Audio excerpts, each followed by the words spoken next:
નમસ્કાર વિદ્યાર્થી મિત્રો, ઇન્ફ્રા કેરિયર એકેડમીની યુટ્યુબ ચેનલમાં આપ સૌનું હાર્દિક સ્વાગત છે. અહીં આપણે આજે ગાલા પ્રશ્નપત્રનું પ્રશ્નપત્ર 1નું સોલ્યુશન કરવા માટે ભેગા થયા છીએ. આ વિડીયો માત્ર ગાલા પ્રશ્નપત્રનું સોલ્યુશન જ નથી સમજાવતો, પરંતુ એની સાથે સાથે આના જેવા ક્વેશ્ચન જો બોર્ડની પરીક્ષામાં પૂછાય તો એમાં કઈ કઈ ટ્રીક સાથે તમે એ પ્રશ્ન સરળતાથી સોલ્વ કરી શકો એની માટે આ વિડીયો અંત સુધી જુઓ અને અમારી ચેનલને લાઈક, શેર અને સબસ્ક્રાઈબ કરી દો. શરૂઆત કરીએ પ્રશ્નપત્ર 1થી. પ્રશ્નપત્ર 1 બેઝિક ગુજરાતી મીડિયમ ધોરણ 10નું આપણે આજે શરૂઆત કરી રહ્યા છીએ. સૌપ્રથમ આપણે પ્રશ્નપત્ર 1માં જે શરૂઆત કરવા જઈ રહ્યા છીએ તેમાં સૌથી પહેલાં આપણને વિધાનો ખરા છે કે ખોટા તે જણાવવાના છે. એમાં પ્રથમ પ્રશ્ન આપેલો છે નાનામાં નાની અવિભાજ્ય સંખ્યા અને નાનામાં નાની વિભાજ્ય સંખ્યાના લસા 4 છે. જોઈએ આપણે નાનામાં નાની અવિભાજ્ય સંખ્યાની વિશે વાત કરીએ તો નાનામાં નાની અવિભાજ્ય સંખ્યા યાદ રાખવાનું છે. નાનામાં નાની અવિભાજ્ય સંખ્યા એ 2 છે. નાનામાં નાની અવિભાજ્ય સંખ્યા 2 છે અને નાનામાં નાની વિભાજ્ય સંખ્યાની જો વાત કરવામાં આવે તો નાનામાં નાની વિભાજ્ય સંખ્યા થશે 4. નાનામાં નાની અવિભાજ્ય સંખ્યા 2 અને વિભાજ્ય સંખ્યા થશે 4. વિભાજ્ય અને અવિભાજ્ય સંખ્યાઓ તમને યાદ રાખવી પડે, કારણ કે આના રિલેટેડ ક્વેશ્ચન્સ બોર્ડ પરીક્ષામાં ઘણા બધા પૂછાય છે. તો 2 અને 4 જે બે સંખ્યાઓ છે આપણી પાસે, એના લસા વિશેની વાત કરવામાં આવે તો લસા એનો 2 થી ભાગ કરીએ આના તો 2 એકા 2 અને 2 દુ 4. ફરી પાછું 2 થી ભાગ કરીએ તો 1 અને 1 આવી જશે. એનો મતલબ એમ કે જો આના લસાની વાત કરવામાં આવે તો 2 ગુણ્યા 2 લસા થશે 4. એ જ આપણને કીધેલું છે કે એનો લસા 4 છે, માટે વિધાન કેવું છે? સત્ય છે. આ વિધાન સત્ય છે. નેક્સ્ટ બીજો પ્રશ્ન છે n ઘાતવાળી બહુપદીને મહત્તમ n+1 શૂન્યો છે. n ઘાતવાળી બહુપદીને મહત્તમ કેટલા શૂન્ય હોઈ શકે એની માટે એક શોર્ટ ટ્રીક યાદ રાખવાની છે.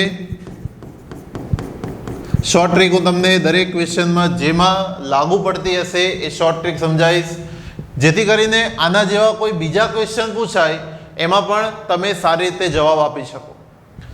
શોર્ટ ટ્રીક એ છે કે બહુપદીની જેટલી ઘાત હોય, બહુપદીની જે ઘાત હોય છે એ બહુપદીની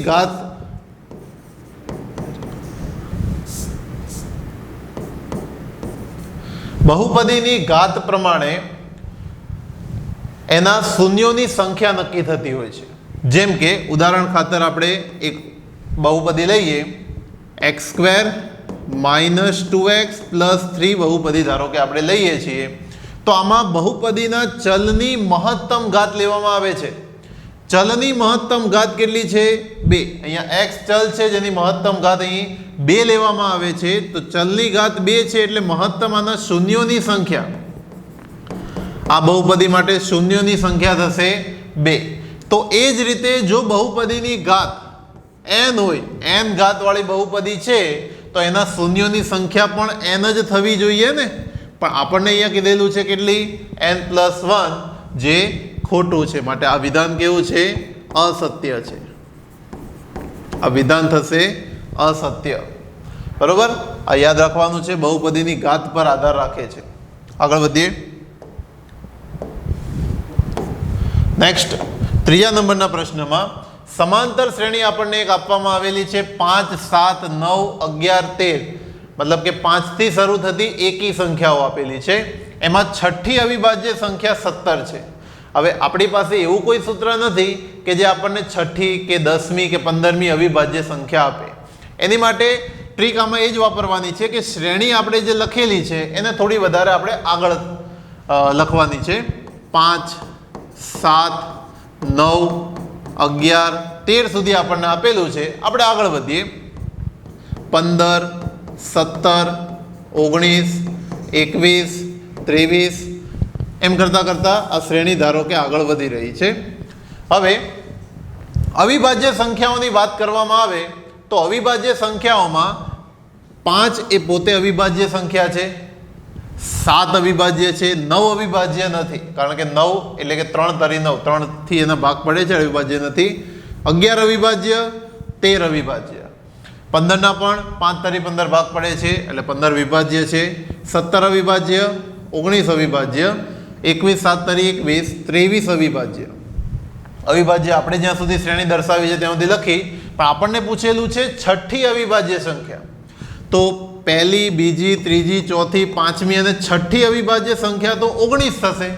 આમાં આપણને જે કીધેલું છે કે છઠ્ઠી અવિભાજ્ય સંખ્યા કઈ આપેલી છે, છઠ્ઠી અવિભાજ્ય 17 કીધેલી છે. તો આ વિધાન કેવું છે, ખોટું છે. વિધાન ખોટું છે એટલે કે અસત્ય છે, યાદ રાખજો. નેક્સ્ટ પ્રશ્ન જોઈએ. ચોથા નંબરનો પ્રશ્ન, જેમ જેમ થીટાનું મૂલ્ય વધે તેમ તેમ સાઇન થીટાનું મૂલ્ય વધતું જાય છે. જ્યાં ખૂણો આપણને આપવામાં આવેલો છે 0 થી લઈને 90 સુધીનો ખૂણો આપણને આપેલો છે, 0 થી લઈને 90 સુધીનો. અને આપણને જે ચેપ્ટર ત્રિકોણમિતિમાં કોષ્ટક દર્શાવવામાં આવે છે એ કોષ્ટક પ્રમાણે પણ સાઇન થીટાની જો વેલ્યુ લેવામાં આવે તો સાઇન થીટાની વેલ્યુ 0, 30, 45, 60 અને 90 માટે, 0, 30, 45, 60 અને 90 માટેની જે આપણે કિંમતો લીધેલી છે એ કિંમતો કદાચ યાદ હોવું જ જોઈએ તમને, કારણ કે એમસીક્યુમાં આના રિલેટેડ એક એમસીક્યુ તો પૂછાય જ છે. તો સાઇન થીટાની કિંમતમાં સાઇન 0ની કિંમત 0 લેવામાં આવે છે, 30 છે 1/2, 45 1/√2, 60 થશે √3/2 અને 90 થશે 1, એટલે આ થશે √3/2. હવે જેમ જેમ આ કિંમત તમે જો આગળ વધતી જાય છે, જેમ સાઇન ખૂણાની કિંમત 0 થી લઈને 90 સુધી જાય છે તેમ તેમ 0 થી 1 તરફ જાય છે. 0 થી 1 તરફ જાય છે એનો મતલબ એમ કે કિંમત વધતી જાય છે. આ પ્રશ્નમાં આપણને કીધેલું છે જેમ જેમ થીટાનું મૂલ્ય વધે તેમ તેમ સાઇન થીટાનું મૂલ્ય વધે છે. તો વિધાન સાચું છે, આ વિધાન સત્ય છે. પરંતુ યાદ રાખજો, આની સાથે સાથે કદાચ જો આ ક્વેશ્ચન આપણને ચેન્જ કરીને પૂછે કોસ થીટા માટે, તો કોસ થીટામાં પાછળથી લાઈન લેવામાં આવે છે સાઇનની કિંમતોમાં, તો આ 1 થશે, પછી ત્યારબાદ √3/2 થાય છે, ત્યારબાદ 1/√2 થાય છે, ત્યારબાદ 1/2 થાય છે અને ત્યારબાદ 0 થાય છે. તો આ કિંમતો માટે 1 થી 0 તરફ જાય છે એટલે કે મૂલ્ય ઘટી રહ્યું છે. એટલા માટે સાઇન એ વધી રહ્યું છે 0 થી 90માં અને કોસ એ 0 થી 90માં ઘટી રહ્યું છે. આ તમારે કદાચ ક્વેશ્ચન પૂછી, કદાચ ક્વેશ્ચન ફેરવીને પૂછે તો તમારે આ પ્રમાણે યાદ રાખવું પડશે. ખ્યાલ આવ્યો? નેક્સ્ટ ક્વેશ્ચન તરફ આગળ વધીએ. પાંચમો, સાઇન a પ્લસ b બરાબર sine a plus sine b. હવે ખાસ યાદ રાખજો કે આવો કોઈ પણ પ્રશ્ન પૂછાય સાઇનનો અથવા તો કોસનો, તો એની માટે કોઈ એક ઉદાહરણ આપણે લઈને ચકાસવાનું છે. a અને b ની કિંમત આમાં આપણને આપેલી છે 0 થી 90 વચ્ચેની. તો આપણને કીધેલું છે sine a plus b, sine a plus b બરાબર sine a plus sine b વિશે કીધેલું છે. એકવાર ચેક કરી જોઈએ કે sine a plus sine b થાય છે કે નહીં. માનો કે આપણે a બરાબર ઉદાહરણ સ્વરૂપે એવી કોઈ કિંમત લેવાની કે જે સેપરેટ પણ એની વેલ્યુ આપણને ખબર હોય અને એના સરવાળા સ્વરૂપે પણ કિંમત એની ખબર હોય.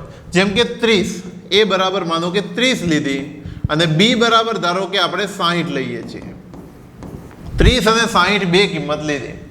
તો સાઇન ડાબી બાજુની કિંમત હું અહીંયા ચેક કરું તો સાઇન 30 પ્લસ 60 ટોટલ થશે સાઇન 90. સાઇન 90 ની કિંમત આપણને બધાને ખબર છે 1 થાય છે. સેમ એ જ રીતે જમણી બાજુની વાત કરવામાં આવે તો sine a plus sine b, તો એ થશે સાઇન 30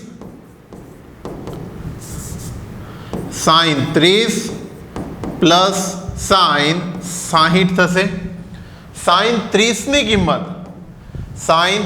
કિંમત હમણાં આપણે આગળના ક્વેશ્ચનમાં કોઠો જોયો હતો. સાઇન 30 ની કિંમત થાય છે 1/2. સાઇન 60 ની કિંમત થાય છે √3/2. બે કોમન લસા છે 1 પ્લસ √3/2. શું આ બંને કિંમતો સમાન દેખાય છે તમને? બંને અલગ અલગ છે ને, એટલા માટે આ વિધાન કેવું છે? ખોટું છે, અસત્ય છે. પરીક્ષામાં આનો જવાબ જે લખવાનો હોય છે એ સત્ય, અસત્ય અથવા તો ખરું ખોટું એ પ્રમાણે લખવાનું હોય છે. શક્ય હોય ત્યાં સુધી તમે બંને દર્શાવો, ખોટું કરીને અસત્ય અથવા સાચું કરીને સત્ય, જેથી કરીને એક સૂત્રતા જળવાઈ રહે. આગળના પ્રશ્ન તરફ આગળ વધીએ. નેક્સ્ટ 6થો પ્રશ્ન.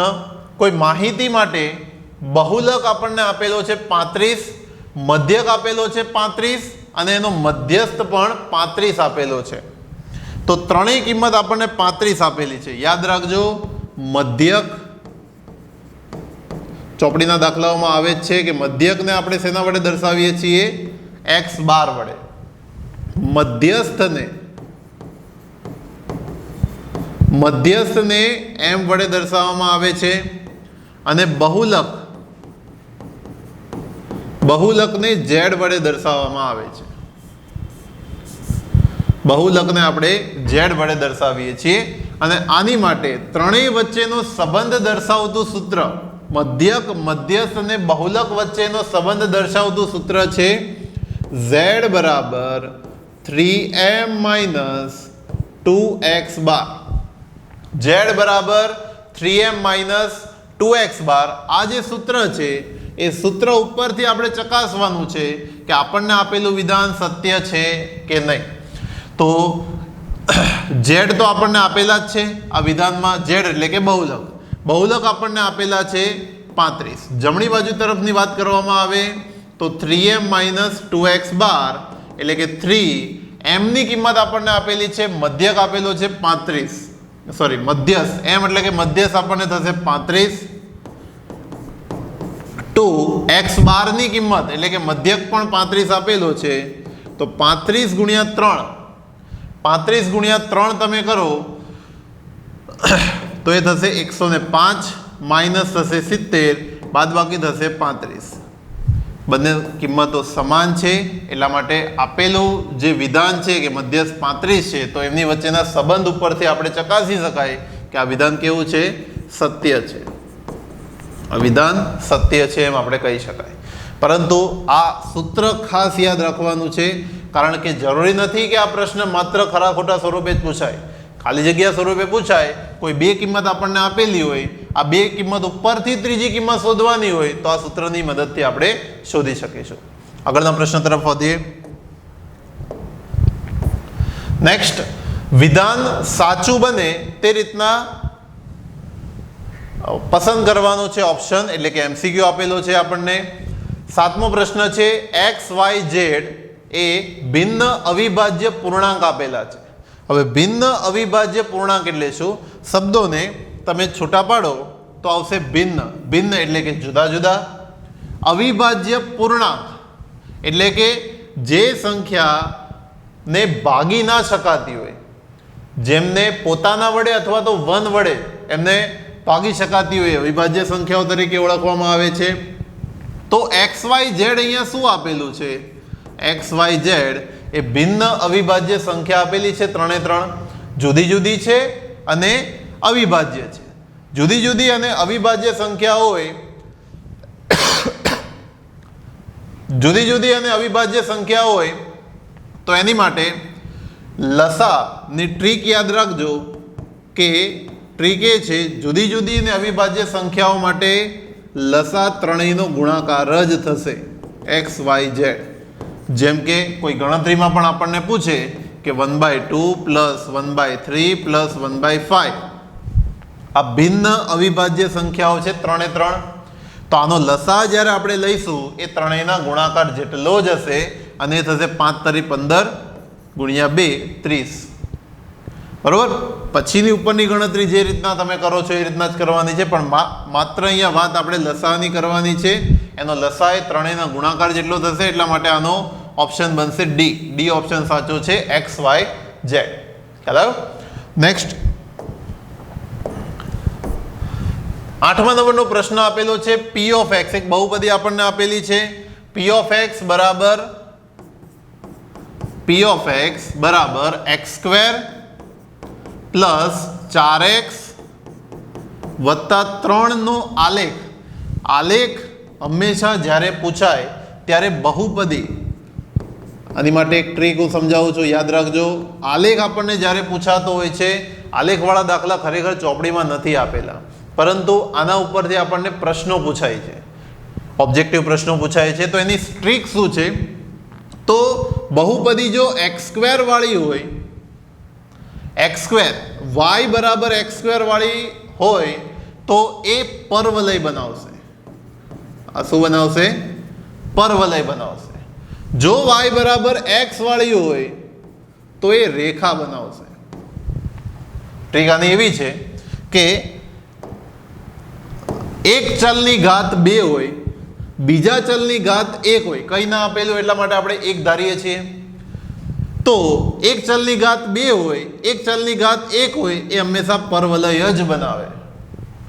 બંને ચલની ઘાત સમાન હોય, એટલે કે 1 1 હોય, બંને ચલની ઘાત 1 1 સમાન હોય તો એ રેખા બનાવે. બંને ચલની ઘાત એક સાથે સ્ક્વેર હોય, વાય સ્ક્વેર બરાબર એક્સ સ્ક્વેર પ્લસ કઈ કિંમત, કોઈ અચળ કિંમત આપેલી હોય, એ પ્રમાણેનું હોય તો આપણને આવા જે વક્ર છે એ વર્તુળ બનાવી શકે. સાથે સાથે બીજો એક આકાર આવે છે જેને ઉપવલય કહેવામાં આવે છે. ઉપવલય એટલે કે લંબગોળ. આ પ્રમાણેનો વર્તુળ જેની ત્રિજ્યા બધામાં સમાન હોય છે એ પ્રમાણેનો આ ઉપવલય બનાવશે. આ લેવલના પ્રશ્નો કદાચ પૂછાઈ શકે, પરંતુ 10મા ધોરણમાં મેક્સિમમ આ પ્રમાણેના પ્રશ્નો પૂછાતા જોવા મળે છે કે વાય બરાબર એક્સ સ્ક્વેર. હવે આમાં વાય કોને લેવાનો આપણે? તો વાય આપણને જે પી ઓફ એક્સ આપેલો હોય છે, પી ઓફ એક્સને લઈશું. આ જે પી ઓફ એક્સ આપેલો હોય છે એને માનો કે એક ટાઈમે આપણે વાય લઈએ તો આ વાય થશે x square plus 4x plus 3. આપણે બીજા ચલને અત્યારે અવગણીએ તો વાય બરાબર એક્સ સ્ક્વેર વાળું પદ આવ્યું. એનો મતલબ એમ કે એક ચલની ઘાત 1 છે, બીજા ચલની ઘાત 2 છે, તો આ પરવલય તો બનાવવાનો છે. પરંતુ સાથે સાથે એ પણ યાદ રાખવું પડે પરવલય કેવી રીતના બનાવી શકાય. તો જો વાય બરાબર એક્સ સ્ક્વેર હોય તો પરવલય આ પ્રમાણેનો બનતો હોય છે. બીજો આવે છે વાય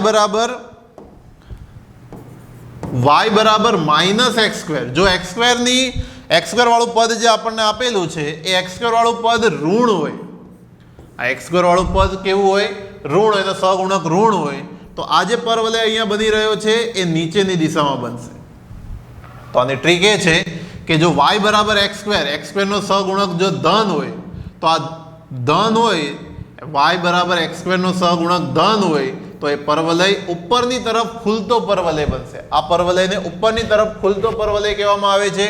આ પરવલયને નીચેની તરફ ખુલતો પરવલય કહેવામાં આવે છે.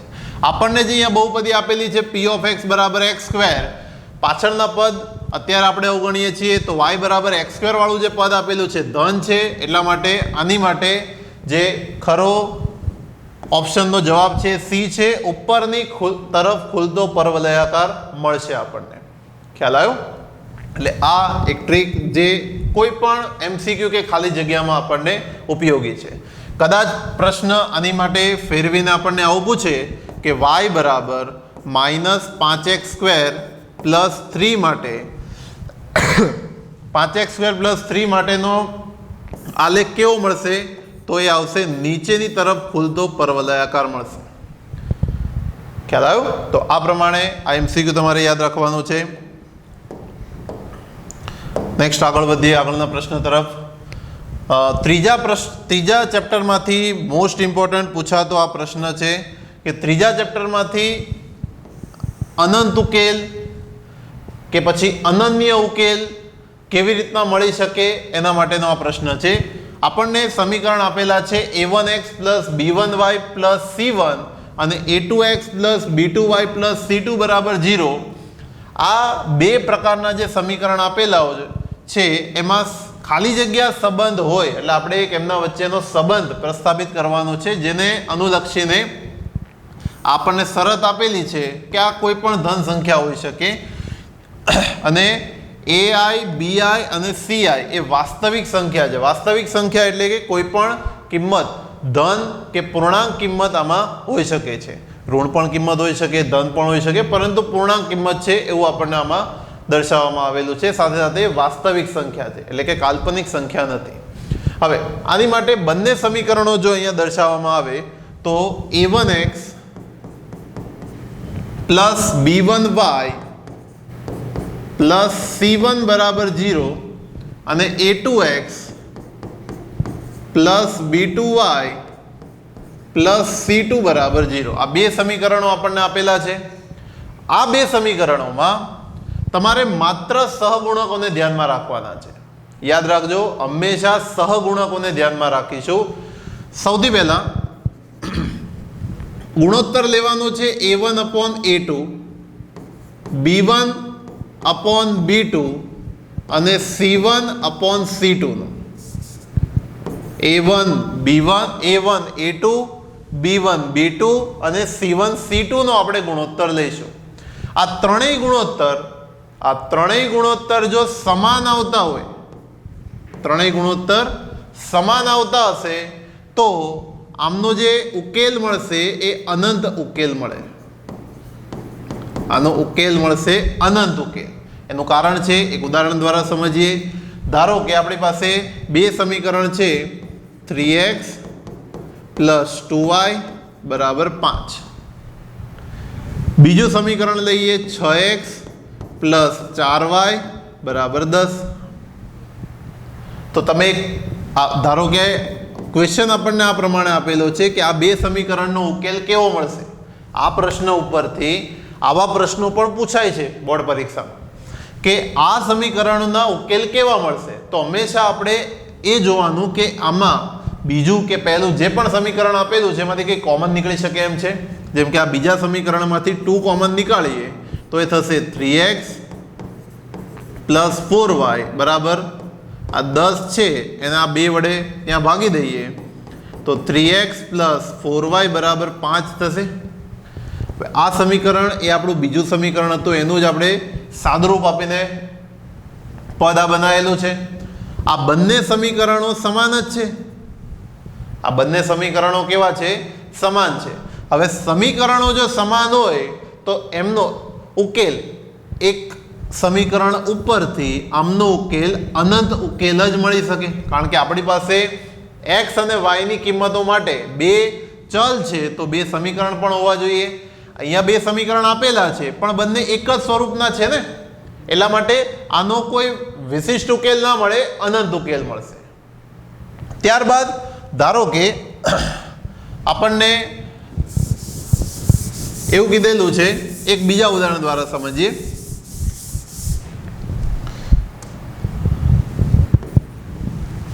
બીજું એક સમીકરણ આપેલું છે 3x + 2y બરાબર 5, 6x + 4y બરાબર 10. આ 10 વાળું આપણે લાસ્ટમાં લીધું અનંત ઉકેલ માટે. ધારો કે આની માટે 6 આપેલું છે તો આને ધારો કે સમીકરણ 1 લખીએ અને આને 2 આપેલું છે, આનું સાદુરૂપ કરીએ, 2 કોમન નીકાળીએ, 3x + 2y બરાબર 6 છે અત્યારે, 2 વડે ભાગીશું આને આપણે તો 3x + 2y બરાબર 3 થઈ જશે. આને સમીકરણ 2 નું રૂપાંતરિત સ્વરૂપ આપણે દર્શાવીએ તો શું આ સમીકરણો સમાન છે? ચેક કરો. ડાબી બાજુ સમાન છે પરંતુ જમણી બાજુ ચેન્જ થઈ રહી છે. એનો મતલબ એમ કે આનો ઉકેલ જો જોવા જઈએ તો એકવાર x અને y ની કિંમત મૂકતા આપણને 5 મળે છે, ફરીથી એ જ સમીકરણમાં કિંમત મૂકતા 3 મળે છે. એવું કેવી રીતે શક્ય છે? તો એટલા માટે આનો ઉકેલ ન મળે. એક ઓપ્શન એવો પણ આવે છે કે ઉકેલ ન મળે. એ ઓપ્શન આપણે ટીક કરવો પડે, અથવા તો ખાલી જગ્યામાં પૂછેલું હોય તો આપણે એ પ્રમાણે દર્શાવવું પડે કે આવા સમીકરણના ઉકેલ મળતા નથી. તો જનરલ આની માટે એ સિસ્ટમ કઈ હોઈ શકે? a1 છેદમાં a2 બરાબર b1 છેદમાં b2 is not equal to c1 upon c2. આ બંને સમાન હશે, પરંતુ એ જમણી બાજુ સાથે સમાનતા ધરાવતા નહીં હોય. આ શરતનું પાલન થાય ત્યારે એનો ઉકેલ ન મળે. ધારો કે આપણને કોઈ સમીકરણ આપેલું છે 4x પ્લસ 3y બરાબર 5, બીજું છે સમીકરણ 3x પ્લસ 2y બરાબર 3 લઈ લઈએ. સમીકરણ 1, સમીકરણ 2, આ બંને સમીકરણ આપેલા છે. હવે આ બે સમીકરણ માટે ગુણોત્તર લઈએ 4/3, 3/2 અને 5/3. આ ત્રણેય ગુણોત્તર વચ્ચે કોઈ જ સમાનતા નથી, એટલે આ આની સાથે સમાનતા ધરાવતું નથી, નહીં આની સાથે સમાનતા ધરાવે. એટલા માટે જો a1/a2 is not equal to b1/b2 is not equal to c1/c2 મળે તો આપણે કહીશું કે આવા સમીકરણના ઉકેલ એ અનન્ય મળે. અનન્યનો અર્થ થાય એક અને માત્ર એક જ. આવા સમીકરણના એક અને માત્ર એક જ ઉકેલ મળશે, એટલે કે આને અનન્ય ઉકેલ કહેવામાં આવે છે. આ એક વિશિષ્ટ ઉકેલ પણ કહી શકાય. તો આપણને જે પ્રશ્ન આની માટે અત્યારે પૂછેલો છે કે આ બે સમીકરણ આપેલા છે, એનો ઉકેલ અનંત ઉકેલ હોય તો અનંત ઉકેલ માટે શરત શું છે? બંને સમાન હોવું જોઈએ, એટલે કે બી ઓપ્શન આનો સાચો જવાબ હશે. પણ માત્ર આ એમસીક્યુ માટે નહીં, પરંતુ આપણને આના જેવા બીજા ઘણા બધા પ્રશ્ન પૂછે તો એની માટે શું કરવું એની મેં તમને ટ્રીક અહીંયા સમજાવી છે. આગળ વધીએ નેક્સ્ટ ક્વેશ્ચનમાં. 10મો પ્રશ્ન આપણને આપેલો છે દ્વિઘાત સમીકરણ ax² + bx + c બરાબર 0. આ તો એક સામાન્ય સૂત્ર છે, ચેપ્ટર 4માં આવે છે. ax² + bx + c બરાબર 0 ના સમીકરણ માટે વિવેચક શોધવાનું સૂત્ર d બરાબર b² - 4ac. સૂત્ર યાદ રાખજો, d બરાબર વિવેચક, બહુચક નહીં, વિવેચક. d બરાબર b² - 4ac. સૂત્ર યાદ રાખજો. એટલે આનો ઓપ્શન આવશે બી ઓપ્શન સાચો છે, b² - 4ac. નેક્સ્ટ, સમાંતર શ્રેણી નું nમું પદ શોધવાનું સૂત્ર. આ પણ એક ચેપ્ટર 5 નો સમાંતર શ્રેણીનું સામાન્ય સૂત્ર શોધવાનું સૂત્ર an બરાબર a + n - 1 × d. આમાં કોઈ બીજું રોકેટ સાયન્સ નથી, સીધું સૂત્ર યાદ રાખવાનું છે, જે ઘણા બધા દાખલાઓમાં તમે યાદ રાખો જ છો. a + n - 1d. આમાં પણ બી ઓપ્શન સાચો છે. બીજા ઘણા બધા આપણને ઓપ્શન આપેલા હોય એના તરફ જોવાનું જ નથી, આપણને સૂત્ર ખબર છે. એટલે આગળ આવા એમસીક્યુ એ આપણો સમય બચાવશે. નેક્સ્ટ, પ્રશ્ન number 12. p of x y એ એક બિંદુ આપેલું છે. એ બિંદુનું આપણે ઉગમ બિંદુથી અંતર શોધવાનું છે. તો ઉગમ બિંદુથી કોઈ પણ બિંદુનું અંતર શોધવા માટે કે કોઈ પણ બે બિંદુ વચ્ચેનું અંતર શોધવા માટે આપણી પાસે અંતર સૂત્ર છે, જેનો આપણે ઉપયોગ કરીશું. તો અંતર સૂત્ર માટે બિંદુ આપણને આપેલું છે p of x y. બિંદુ આપણને p of x y આપવામાં આવેલું છે. યામ પદ્ધતિમાં ધારો કે આ ઉગમ બિંદુ છે, જેને આપણે p બિંદુ તરીકે 0 દર્શાવીશું. ઉગમ બિંદુને o તરીકે દર્શાવીશું. અને અહીંયા કોઈ બિંદુ p આપણને આપેલું છે, જે આપણે xy તરીકે લઈશું. આપણને બિંદુ p અને o વચ્ચેનું અંતર શોધવાનું કીધું છે. તો અંતર શોધવા માટે આપણે અંતર સૂત્રનો ઉપયોગ કરીશું. op² બરાબર x - 0² એટલે આ બે બિંદુના x યામનો તફાવત પ્લસ y યામનો તફાવત એનો સ્ક્વેર. તો આ થશે x² પ્લસ y² અને OP જે અંતર આપણે શોધવાનું છે એ થશે √x² + y². એટલે કે ઉગમ બિંદુથી કોઈ પણ બીજા બિંદુ સુધીનું અંતર શોધવા માટે આપણે આ અંતર સૂત્રનો ઉપયોગ કરીને જવાબ લઈ શકશું m√(x²+ y²) એ ઓપ્શન આની માટે સાચો છે. આગળ વધીએ. હવે ખાલી જગ્યાઓ શરૂઆત થાય છે. નેક્સ્ટ મુદ્દો છે ખાલી જગ્યાઓ. તો ખાલી જગ્યાઓમાં આવૃત્તિ વિતરણમાં ઓજાયું જે વક્ર દોરવામાં આવે છે એ ખાલી જગ્યાની આલેખાત્મક રજૂઆત છે. તો ઓજાયું યાદ રાખી લેવાનું છે. ઓજાયું એ સંચયી આવૃત્તિ વિતરણ, સંચયી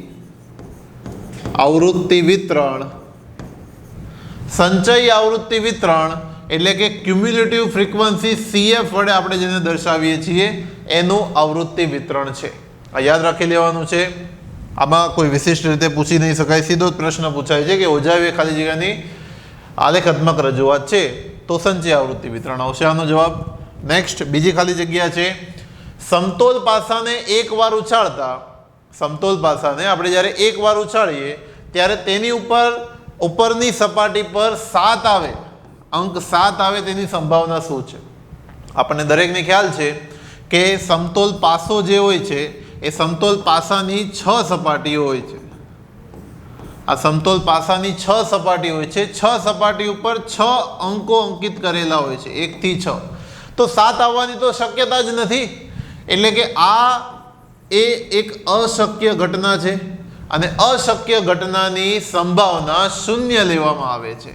અશક્ય ઘટનાની સંભાવના 0 હોય છે, યાદ રાખી લેજો. અને અશક્ય ઘટનાઓમાં બીજા ઉદાહરણો જોઈએ, જેમ કે સૂર્ય પશ્ચિમમાં ઉગવાની સંભાવના કેટલી? તો 0 આવશે. એવા ઘણા બધા ઉદાહરણો છે. તો અશક્ય ઘટનાની સંભાવના 0 આવશે, તો 7 આવવાની સંભાવના પણ 0 છે, યાદ રાખી લેજો. નેક્સ્ટ પ્રશ્ન. નેક્સ્ટ 15મા પ્રશ્નમાં આપણને કીધું છે ઘટના ઈની સંભાવના અને ઘટના ઈ નહીંની સંભાવના. યાદ રાખજો, ઈ નહીં એને ઈ ડેશ વડે દર્શાવવામાં આવે છે અને ઘટના ઈ એને ઈ જ વડે દર્શાવીએ તો ઘટના એટલે કે આ સંભાવના દર્શાવે છે plus P of E dash.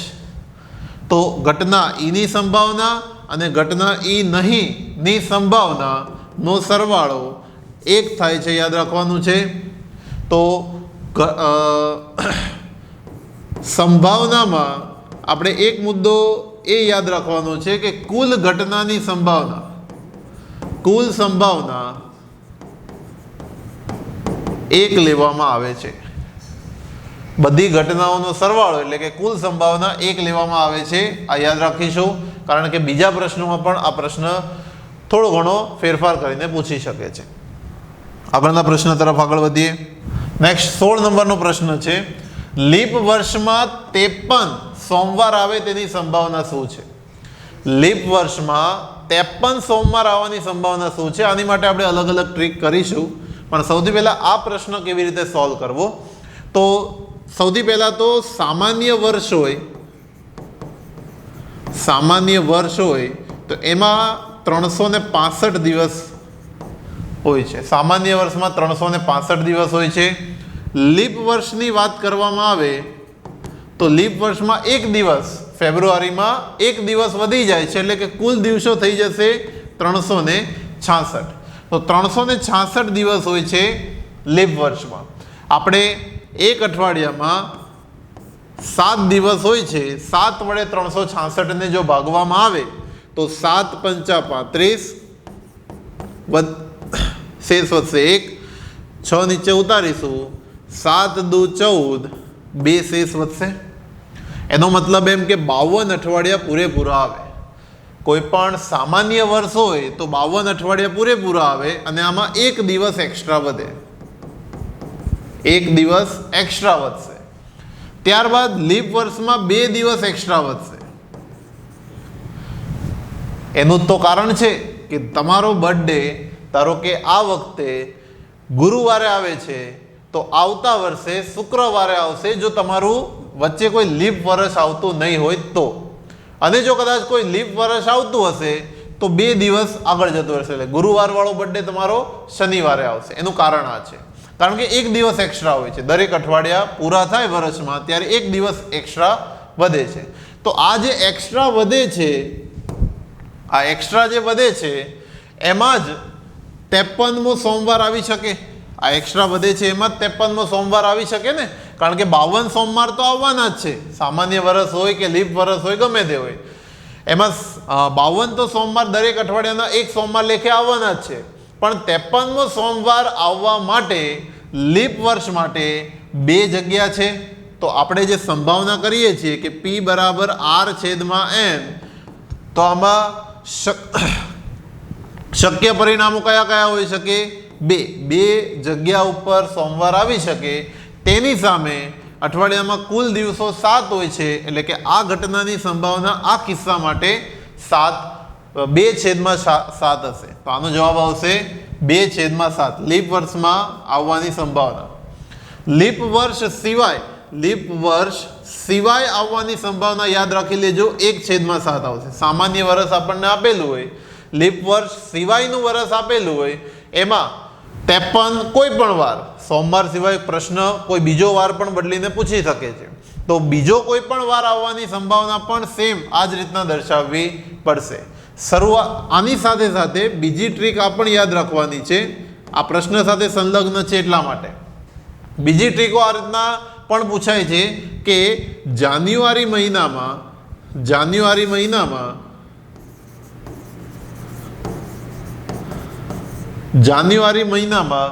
3 શુક્રવાર આવવાની સંભાવના 5 શુક્રવાર આવવાની સંભાવના કેટલી? હવે કોઈ પણ મહિનામાં 4 અઠવાડિયા તો આવતા જ હોય છે, બરોબર? જેમ કે મહિનામાં આશરે 30 કે 31 દિવસ હોય છે, 30 ને 7 વડે ભાગીએ એટલે 4 અઠવાડિયા તો આવે જ, 28. એટલે આપણી પાસે અહીંયા વધશે 2 શેષ, એટલે 2 એક્સ્ટ્રા દિવસ વધે. જે આપણે અહીંયા એક્સ્ટ્રા દિવસની વાત કરી એવી રીતે મહિના પ્રમાણે જોવા જઈએ તો અઠવાડિયા કરતાં 2 એક્સ્ટ્રા દિવસ વધતા હોય છે, જો સામાન્ય 30 દિવસનો મહિનો હોય તો. જો મહિનો 31 દિવસનો હોય તો આ એક્સ્ટ્રા દિવસો 3 થઈ જશે. તો આ કિસ્સા માટે જાન્યુઆરી મહિનામાં આપણને દરેકને ખ્યાલ છે કે 31 દિવસ આવતા હોય છે. તો 31 દિવસ માટે થઈને 3 અને કુલ અઠવાડિયાના 7 દિવસ, એટલે આ ઘટનાની સંભાવના 3/7 થશે. એવી રીતના કોઈ એવો મહિનો હોય કે જેમાં 30 દિવસ આવતા હોય, એની સંભાવના 2/7 થઈ જશે. તો આ રીતના પ્રશ્નો પૂછાઈ શકે.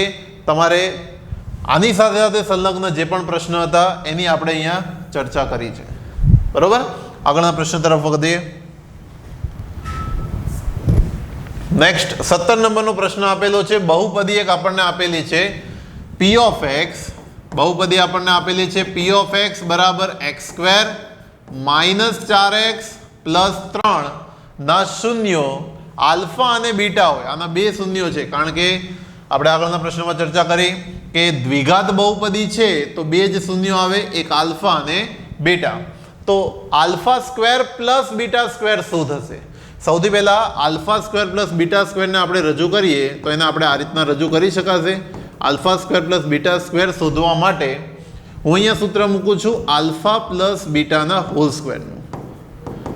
Alpha plus beta whole square થશે alpha square plus 2 alpha beta plus beta square. આ પૂર્ણ વર્ગ પદાવલી છે, દરેકને આપણને ખ્યાલ છે. આ 2 આલ્ફા બીટાને હું આ બાજુ જવા દઉં તો આ થશે આલ્ફા પ્લસ બીટાનો સ્ક્વેર માઇનસ 2 આલ્ફા બીટા બરાબર alpha square plus beta square થશે. એનો મતલબ એમ કે આપણે આલ્ફા સ્ક્વેર પ્લસ બીટા સ્ક્વેરની જે આ કિંમત જોઈએ છીએ એની માટે આપણને શૂન્યોનો સરવાળો અને શૂન્યોનો ગુણાકાર ખબર હોવી જરૂરી છે.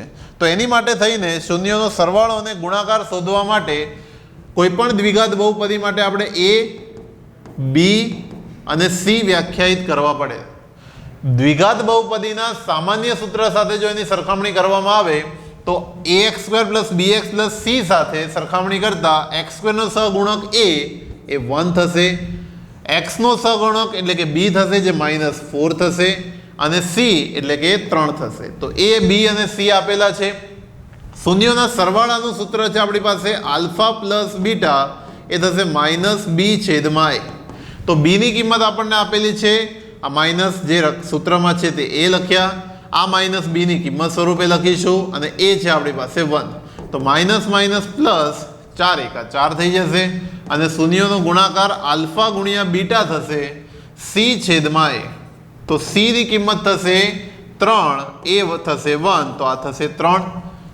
4 જો આપણે અહીંયા લખી દઈએ, આની કિંમત આપણે શોધવાની છે, એમાં આપણે જો 4 ને લખીએ તો આલ્ફા પ્લસ બીટાની કિંમત મળી આપણને 4, તો આની જગ્યાએ 4 નો સ્ક્વેર -2 આલ્ફા બીટા છે આપણી પાસે 3 બરાબર alpha square plus beta square, તો આની કિંમત થશે alpha square plus beta square બરાબર 4 નો વર્ગ 16 થશે -3 દો 6, જવાબ આમાં આપણને મળશે 10. તો આ પ્રશ્નનો જવાબ જે alpha square plus beta square આપણને શોધવાનું કીધું હતું એ 10 મળશે. આની સાથે સાથે બીજા કેવા પ્રકારના પ્રશ્નો પૂછી શકે આ જ સૂત્રને આધારિત, તો એની માટે આપણી પાસે 1/α પ્લસ 1/β કેટલું થશે એ પણ શોધવાનું પૂછી શકે છે. તો આની માટે સિમ્પલ તમારે લસા લઈ લેવાનો છે. આનો લસા લઈએ તો આ બીટા થશે પ્લસ આલ્ફા થશે છેદમાં આલ્ફા ગુણ્યા બીટા થશે. હવે આપણને સરવાળો ખબર છે આલ્ફા પ્લસ બીટા, એનું સૂત્ર શું છે? -b છેદમાં a. આ થશે -b છેદમાં a આલ્ફા ગુણ્યા બીટા, ગુણાકાર પણ આપણને ખબર છે c છેદમાં a, તો આ બંનેના a ને આપણે કટ કરીએ તો જવાબ આપણને મળશે -b છેદમાં c. તો આ ડાયરેક્ટ આના ઉપરથી જવાબ શોધી શકાય છે. b ની કિંમત માઇનસ લો એટલે -+4 થશે અને c ની કિંમત 3 છે, તો આનો જવાબ આવશે 4/3. આપણને ઓબ્જેક્ટિવ પ્રશ્નોમાં યાદ રાખજો, ઓબ્જેક્ટિવ પ્રશ્નોમાં સિમ્પલ મેથડથી કરીશું તો સમય બચશે અને જેટલો સમય બચશે એટલો આપણે સારી રીતના રજૂઆત કરી શકીશું. આ વસ્તુનું ધ્યાન રાખવું. એટલે આ એક ટ્રીક છે જે યાદ રાખવાની છે આપણે. બીજા આ પ્રકારના પ્રશ્નમાં બીજી રીતે આ મેથડ પૂછાઈ શકે છે જેનું ધ્યાન રાખવાનું છે. આગળ વધીએ નેક્સ્ટ પ્રશ્નમાં. 18 નંબરનો પ્રશ્ન, ખાલી જગ્યા કોઈ સમાંતર શ્રેણીનું પ્રથમ પદ a, એટલે કે પ્રથમ પદ આપણને આપવામાં આવેલું છે, કોઈ સમાંતર શ્રેણીનું પ્રથમ પદ a છે અને સામાન્ય તફાવત જેને આપણે d તરીકે જ દર્શાવીએ છીએ, સામાન્ય તફાવત d હોય તો તેનું n-2મું પદ કેટલું થશે? એટલે કે an-2 આપણે શોધવાનું કીધું છે. આપણે દરેકને ખ્યાલ છે nમું પદ શોધવાનું સૂત્ર છે an બરાબર a plus n-1 into d છે. આમાં n ની જગ્યાએ આપણને લેવાનું કીધું છે n-2. એ n ની જગ્યાએ શું લેવાનું કીધું છે? n-2. તો જ્યાં જ્યાં n આવે છે એની જગ્યાએ આપણે લખીશું n-2. આ am ના m રહેશે પ્લસ કૌંસમાં n ની જગ્યાએ આપણે લખવાનું છે n-2 -1 ઇન્ટુ d આવશે. તો આની કિંમત સાદુરૂપ આપીએ આપણને તો મળશે a plus n-2 -1 into d, -2 -1 minus minus plus થશે, a plus n-3 into d થશે. આ એનો જવાબ આવશે n-2મું પદ, આ શ્રેણીનું n-2મું પદ થશે a પ્લસ n-3d. આગળ વધીએ પ્રશ્નમાં. 19 નંબરના પ્રશ્નથી એક શબ્દ અથવા તો વાક્યમાં પ્રશ્નના જવાબ આપવાના છે. એટલે કે આમાં તમારે નાની એવી મેથડ દર્શાવવી પડશે જો શક્ય હોય તો. રકમમાં જે રીતના પૂછેલું હોય એ પ્રમાણે આપણે આમાં ગણતરી કરવી પડશે. પ્રશ્ન આમાં આપણને કીધેલો છે વર્તુળના બહારના ભાગમાં આવેલા કોઈ બિંદુથી દોરેલા સ્પર્શકની લંબાઈ 24 સેમી તથા તેનું કેન્દ્રથી અંતર 25 સેમી હોય તો વર્તુળની ત્રિજ્યા કેટલી થશે? આવા પ્રશ્ન વર્તુળના સ્પર્શક આધારિત પૂછાય છે, જેની માટે આપણે પાયથાગોરસની ત્રિપુટી યાદ રાખવાની જરૂર પડે છે. ધારો કે આ વર્તુળનું કેન્દ્ર છે, આ વર્તુળ પરનું કોઈ બિંદુ છે અને ત્યાંથી આપણે સ્પર્શક દોરવાનો છે. આ સ્પર્શક દોરીએ તો નિયમ એવું કહે છે પ્રમેય કે વર્તુળના સ્પર્શક એ વર્તુળના કેન્દ્ર સાથે દોરેલી રેખા સાથે કાટખૂણો આંતરે. એટલે કે આ કાટખૂણો અહીંયા બની રહ્યો છે. આ કાટખૂણામાં આપણને હવે જે અંતર આપેલું છે એ જોઈએ. વર્તુળના બહારના ભાગમાં એટલે કે બહારના ભાગમાં ધારો કે બિંદુ P આવેલું છે, ત્યાંથી દોરેલા સ્પર્શકની લંબાઈ, આ સ્પર્શકની લંબાઈ 24 આપણને આપેલી છે, તથા તેનું કેન્દ્રથી અંતર, આ કેન્દ્ર છે વર્તુળનું, આ વર્તુળનું કેન્દ્ર છે, તો આ કેન્દ્રથી એનું અંતર 25 સેમી હોય તો આપણે શોધવાનું છે વર્તુળની ત્રિજ્યા કેટલી થશે. આની માટે ત્રિપુટી, પાયથાગોરસની ત્રિપુટી આપણે યાદ રાખવી પડે. ત્રિપુટી 24, 25 અને 7ની છે. આનો જવાબ 7 આવશે. જો કદાચ ગણતરી કરવી પડે તો આપણે કરી શકાય. આની ગણતરી કરવા માટે મેથડ, ધારો કે આ બિંદુને એ કહી દઈએ, આ પી છે, વર્તુળનું કેન્દ્ર ઓ લઈએ તો આ કર્ણ થશે, આ કર્ણ થશે. આ આપણને આપેલું નથી, આપણે ત્રિપુટી યાદ રાખેલી છે એટલા માટે 7 ખ્યાલ છે, પણ કર્ણનો વર્ગ એટલે કે ઓપી સ્ક્વેર આપણે ગણતરી કરવી હોય તો ઓપી સ્ક્વેર બરાબર એપી સ્ક્વેર પ્લસ એઓ સ્ક્વેર થશે.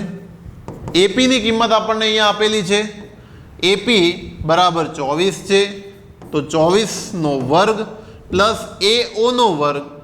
આપણે એઓની કિંમત શોધવાની છે, ઓપી એટલે કે 25, તો આમાં 25નો વર્ગ. હવે 25નો વર્ગ થશે 625, 24નો વર્ગ થશે 576 પ્લસ એઓ સ્ક્વેર. એઓ સ્ક્વેરને કરતાં બનાવીએ આપણે તો એઓ સ્ક્વેર બરાબર 625 માઇનસ 576, 625 માઇનસ 576,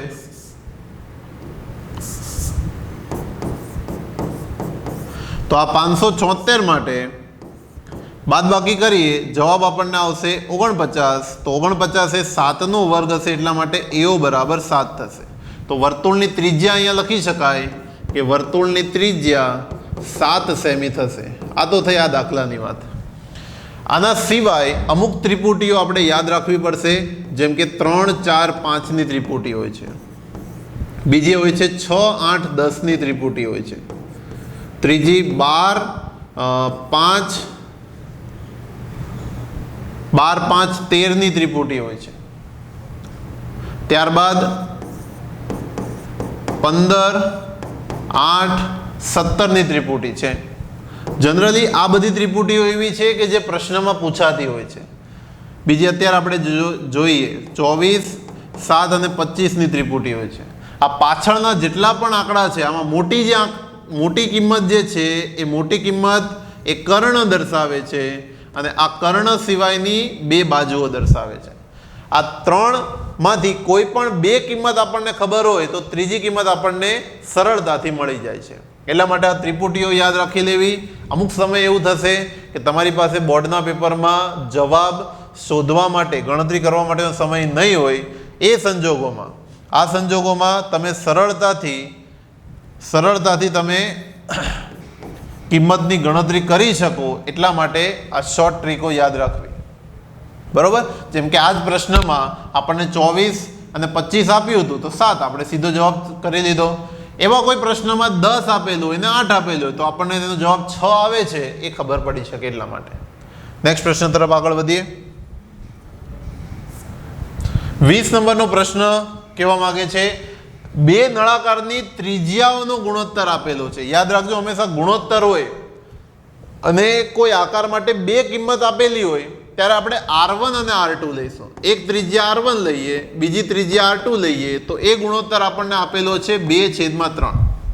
અને ઊંચાઈનો ગુણોત્તર આપેલો છે, એટલે કે અહીંયા ઊંચાઈ પણ આપણને ગુણોત્તર સ્વરૂપે આપેલી છે h1/h2, એ આપેલી છે 5/3. તો તેમના ઘનફળનો ગુણોત્તર શું થશે? તો એમના ઘનફળનો ગુણોત્તર યાદ રાખજો કે નળાકારનું ઘનફળને જનરલી V વડે દર્શાવવામાં આવે છે, વોલ્યુમ V. નળાકારનું ઘનફળ બરાબર πr²h. હવે જ્યારે આપણે 2 નળાકારની વાત કરતા હોઈએ ત્યારે 2 નળાકારમાં એક નળાકારને πr²h, બીજા નળાકારનો પણ ગુણોત્તર πr²h સ્વરૂપે લઈએ અને એકને 1 બીજાને 2, એકને 1 બીજાને 2 સ્વરૂપે દર્શાવીએ. આપણે એમના ઘનફળનો ગુણોત્તર શોધવાનું કીધું છે. ઘનફળનો ગુણોત્તર શોધવા માટે આ પાઈ આપણે કટ કરી શકીએ. તો અહીંયા આપણને R1 છેદમાં અહીંયા 2 આવશે,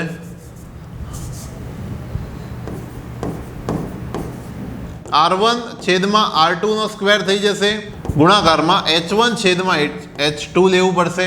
તો R1 છેદમાં R2 એની કિંમત છે આપણી પાસે 2/3, તો આ 2/3 નો વર્ગ થશે.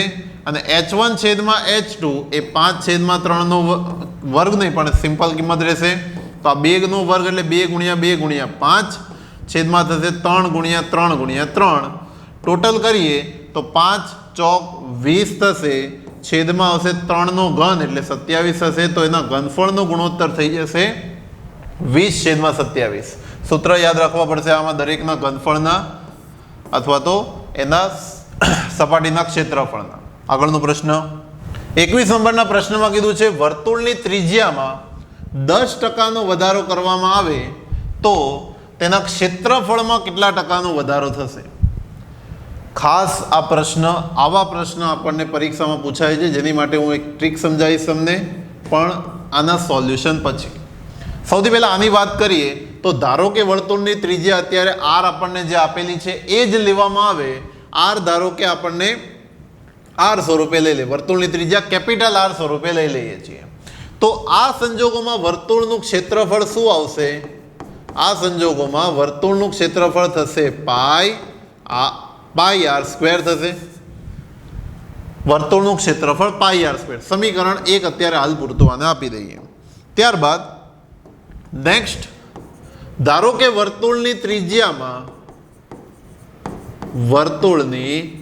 ત્રિજ્યામાં 10%નો વધારો કરવામાં આવે. હવે 10%નો વધારો એટલે જેટલી એની ત્રિજ્યા હતી એમાં 10% વધ્યા. 10% એમાં વધીએ એટલે આરમાં 0.1 R વધી જશે. જે નવી ત્રિજ્યા થશે એને આપણે R ડેશ વડે દર્શાવીએ. જૂની ત્રિજ્યાને R વડે દર્શાવતા હતા કેપિટલ R વડે, નવી ત્રિજ્યાને કેપિટલ R ડેશ વડે દર્શાવીએ તો એ થઈ જશે 1.1 R થશે. R ને કોમન લઈએ તો 1 + 0.1 એ થશે 1.1 R. હવે નવું ક્ષેત્રફળ લેવામાં આવે તો એને A ડેશ કહીએ. આ ક્ષેત્રફળને ધારો કે આપણે A નામ આપેલું હોય તો A ડેશ થશે પાઈ R સ્ક્વેર. અહીંયા R ની જગ્યાએ આપણે આ કેપિટલ R લીધું છે એ સ્વરૂપ લખી દઈશું પાઈ R સ્ક્વેર. તો પાઈ R ડેશ સ્ક્વેર થશે કારણ કે અહીંયા આપણે નવું ક્ષેત્રફળ લઈએ છીએ. તો પાઈ R ડેશની કિંમત છે 1.1 R નો સ્ક્વેર થશે. 1.1 એટલે કે 11.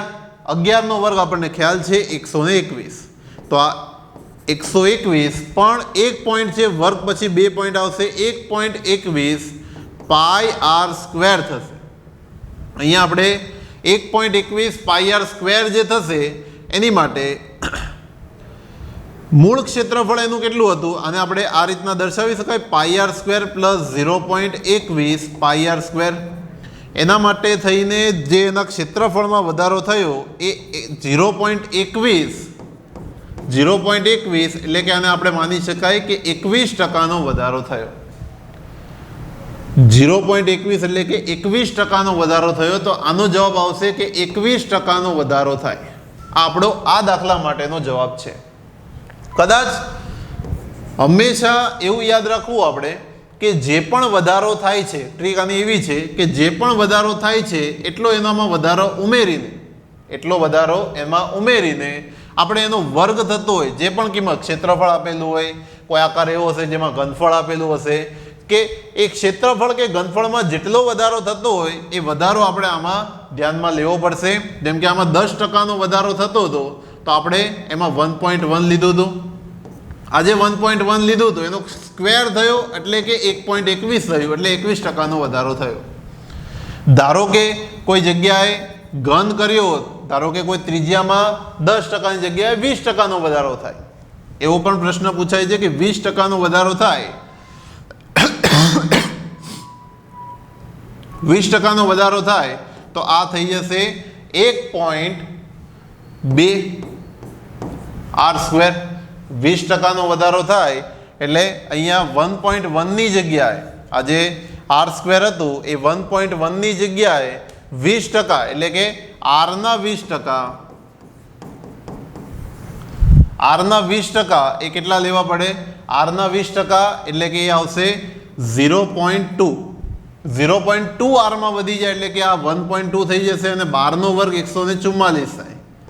12 નો વર્ગ 1.44 એટલે કે 1.2 નો વર્ગ 1.44, તો આ થશે 44%નો વધારો થાય જો સ્ક્વેર થતો હોય તો, ઘન થતો હોય તો. એ પ્રમાણે જે કિંમત આવતી હોય, પોઈન્ટ પછીની જે કિંમત આવતી હશે એને આપણે ધ્યાનમાં લેવું પડશે. એટલે કે જેટલા ટકાનો વધારો થાય છે એ પ્રમાણે અહીંયા ગણતરી કરવી પડશે. નેક્સ્ટ પ્રશ્ન તરફ આગળ વધીએ. 22 નંબરનો પ્રશ્ન, બે ઘન પૈકી પ્રત્યેકનું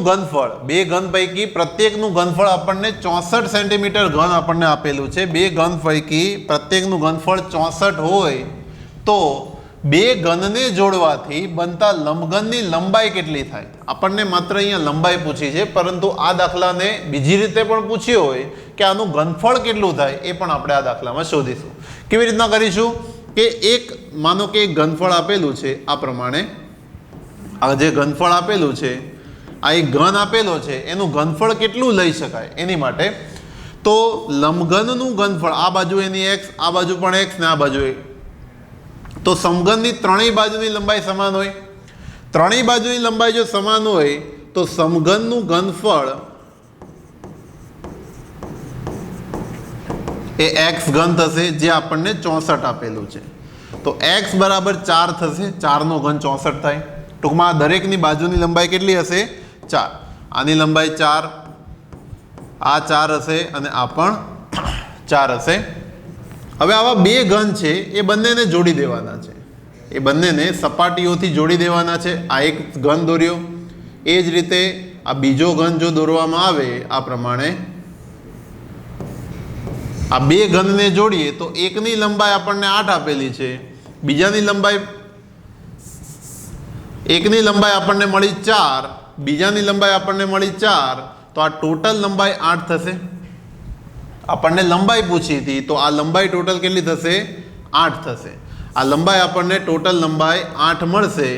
હવે આ જે બાજુની લંબાઈ છે એ 4 છે અને આ બાજુની લંબાઈ પણ 4. ટૂંકમાં એના પહોળાઈ અને એની ઊંચાઈમાં કોઈ ફેરફાર થશે નહીં.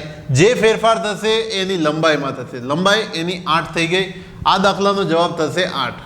પણ આપણને આ જ પ્રશ્ન જો એના ઘનફળ માટે પૂછાય તો એનું ઘનફળ કેવી રીતના શોધવું એની માટે તો લંબાઈ ગુણ્યા પહોળાઈ ગુણ્યા ઊંચાઈ થશે, કેમ કે આ લંબઘન થઈ ગયો તો એની લંબાઈ 8 ગુણ્યા 4 ગુણ્યા 4 લેવી પડે. 8 ગુણ્યા 4 ગુણ્યા 4 ગુણાકાર કરીએ, 8 ચોક 32, 32 ગુણ્યા 4 તો 4 દુ 8 અને 4 તરી 12, 128 સેન્ટીમીટર ઘન એ એનું ઘનફળ થશે. પરીક્ષામાં પ્રશ્ન થોડો ઘણો ફેરફાર કરીને પણ પૂછી શકે, આપણને આવડવો જોઈએ. નેક્સ્ટ પ્રશ્ન 23 નંબરનો પ્રશ્ન આપણને કીધો છે, નીચેની આકૃતિમાં y બરાબર p ઓફ x નો આલેખ દર્શાવેલ છે, તેના પરથી p ઓફ x ના શૂન્યોની સંખ્યા, આ આલેખ આપેલો છે.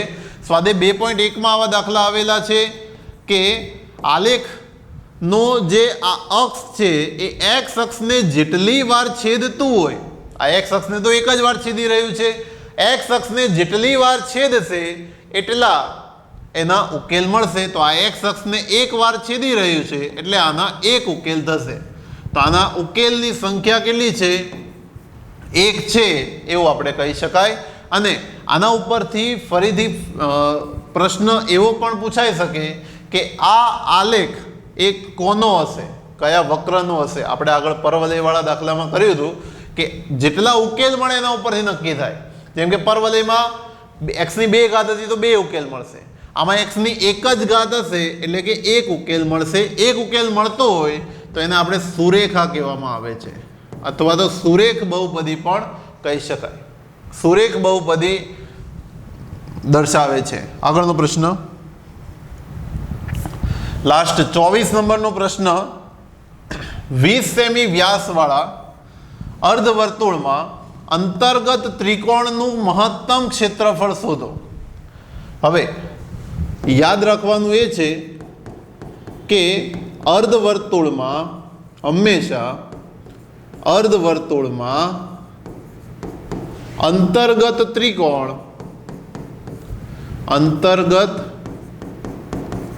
ત્રિકોણ હંમેશા કાટકોણ ત્રિકોણ જ હશે. અંતર્ગત વર્તુળમાં અર્ધવર્તુળમાં અંતર્ગત ત્રિકોણ હંમેશા કાટકોણ ત્રિકોણ જ બનાવે. જેમ કે અર્ધવર્તુળ છે, અહીંયા કોઈ પણ એક ત્રિકોણ બનાવવામાં આવે, અહીંયા ધારો કે આ પ્રમાણે કોઈ ત્રિકોણ બનાવવામાં આવે તો આ ત્રિકોણ એ હંમેશા આ બિંદુ આગળ કાટખૂણો બનાવે અને આ બાજુ એનો કર્ણ બને, અહીંયા એનો કર્ણ બનશે.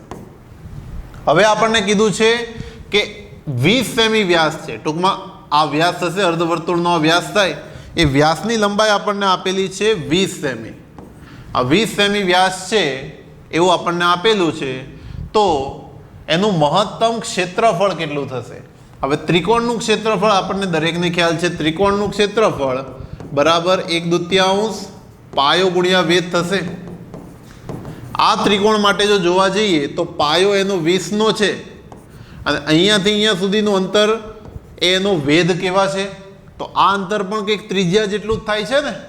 હવે વ્યાસ 20નો હોય એટલે કે ડી બરાબર 20 હોય તો ત્રિજ્યા એ વ્યાસની અડધી થઈ જશે, 10 થઈ જશે. તો આ માપ આપણને 10 મળશે. ટૂંકમાં પાયો 20નો છે, પાયો 20નો છે અને વેધ આપણને મળ્યો 10નો, ગુણાકાર છેદ ઉડાડીએ 2 × 10 એટલે આ થશે 100 સેન્ટીમીટર સ્ક્વેર. આનો જવાબ મળશે. બેઝિક મેથ્સમાં હંમેશા ઘણી બધી વખત એવું જોવા મળ્યું છે કે છેલ્લો પ્રશ્ન આ મેથડ આધારિત જ પૂછાય છે, એટલે આ યાદ રાખી લેવું જો મેં તમને અહીંયા ટ્રીક સમજાવી છે એ યાદ રાખવી કે અર્ધવર્તુળમાં અંતર્ગત ખૂણો કાટખૂણો જ હોય. એના આધારે અહીંયા આપણે 1/2 પાયો ગુણ્યા વેધ લેવાનું છે. એ પાયો ગુણ્યા વેધ પરથી આપણને ત્રિકોણનું ક્ષેત્રફળ મળશે. હવે આ પ્રશ્નને કદાચ જો થોડો ઘણો ટ્વિસ્ટ કરીને પૂછવું હોય તો કેવી રીતના પૂછી શકે? આપણને આકૃતિ આપેલી હશે આ જ પ્રમાણેની કે અર્ધવર્તુળમાં અંતર્ગત એક કાટકોણ ત્રિકોણ આપેલો હશે, આ પ્રમાણે આ કાટખૂણો છે, તો આના સિવાયનું ક્ષેત્રફળ એટલે કે આ ક્ષેત્રફળ કેટલું હશે એ આપણને શોધવાનું પૂછે.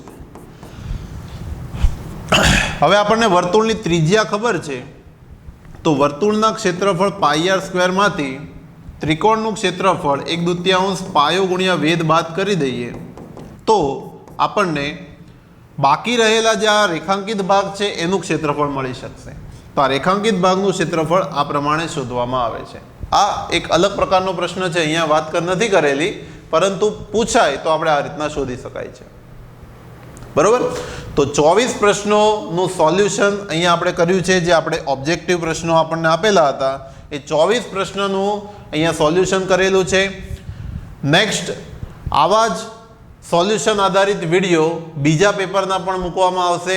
તેની માટે અમારી ચેનલને સબસ્ક્રાઈબ કરી લો અને બની શકે ત્યાં સુધી આ જે ટ્રીક છે એ તમારા પેપરમાં ક્યાંક ને ક્યાંક ઉપયોગી નીવડે એ પ્રમાણે તમારી નોટબુકમાં એને લખીને રાખવી, જેથી કરીને તમને યાદ રહે કે કયા દાખલામાં કઈ ટ્રીક યુઝ કરી શકાય. આગળના વિડીયોમાં મળીએ, ત્યાં સુધી ધન્યવાદ.